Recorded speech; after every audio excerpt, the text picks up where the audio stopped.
Hey there, Sharon Horne-Ellstrom here. Welcome to day 2683 of What You Up To Now. This is a spot where I document my journey, lessons learned, the good, the bad, the ugly, as I originally transitioned and moved from the brick-and-mortar corporate world of businesses, lots of different industries, to the online world of business, and just taking some of those businesses and some of those industries online, learning all kinds of different online techniques and strategies because there's such an economic advantage to having an online presence. Nowadays, I would contend that it is essential to have an online presence for your business. Unless you're strictly local and you don't want to grow, there is no reason not to have a bigger online presence or some online presence so local people can find you, because everybody's walking around with a cell phone these days, and when they want something, they look it up on their phone. The next generation, and I'm old, so it doesn't necessarily apply to me, but everybody else younger than me, for the most part, that has grown up with technology is automatically going to their phone. I remember back when I was still running my Italian food manufacturing business, I'd ask my kids a question and they would say, well, just Google that, you know what, SHIT. So I actually have a sign on my office wall that said, Google that, and a picture of my daughter doing some snowboarding tricks, which was super funny. So today we are talking about, in this whole month, we're focusing on the area of contribution. I share a 9-part life framework, and one of the areas is contribution. It's one of the original 7 areas that I learned from Tony Robbins and Jim Rohn back in the 1980s. Yes, I am that old.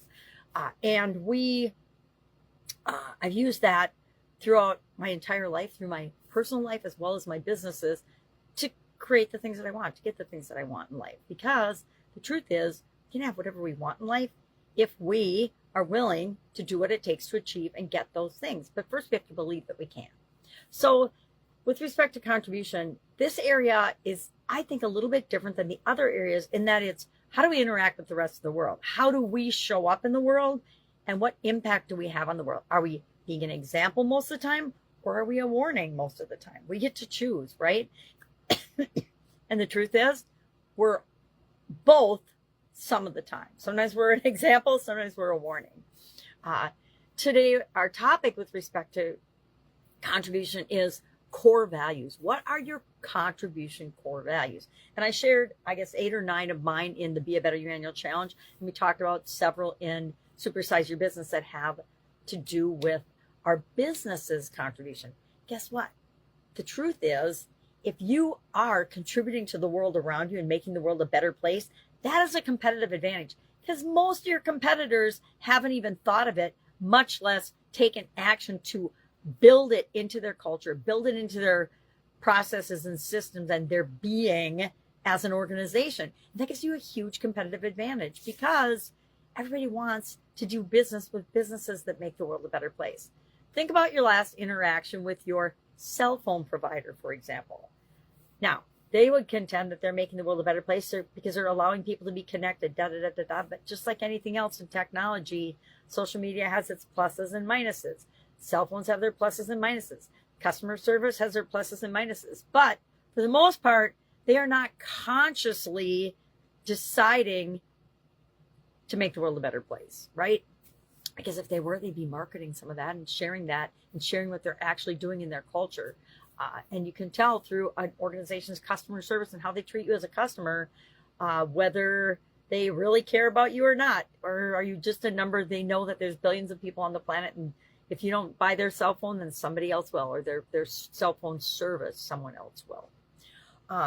So I think that just from the practical standpoint with respect to our businesses and the positive impact it makes on our life, because guess what? Everything we give away comes back to us tenfold. If we give away positive things come back to us. If we give away negativity and negative things come back to us. And we get to choose every single day, every moment of every day, what we're going to put out there. What kind of energy are we putting into the world? That in and of itself has a huge impact on the quality of our life and the life of those around us. So think about your contribution core values today. And maybe if you're brave, share a couple of them in the comments below so that we can learn from one another. I am pretty open about mine. Make the world a better place. Be an example. Continuously improve. Be a lifelong learner. Leave people better than you found them. Things like that are inherent in my being. They're also inherent in my businesses, because I know the power of creating what we want in the world. All right. If I can help you in any way, hit me up and ask. Otherwise, have an awesome day. I'll, of course, be tomorrow.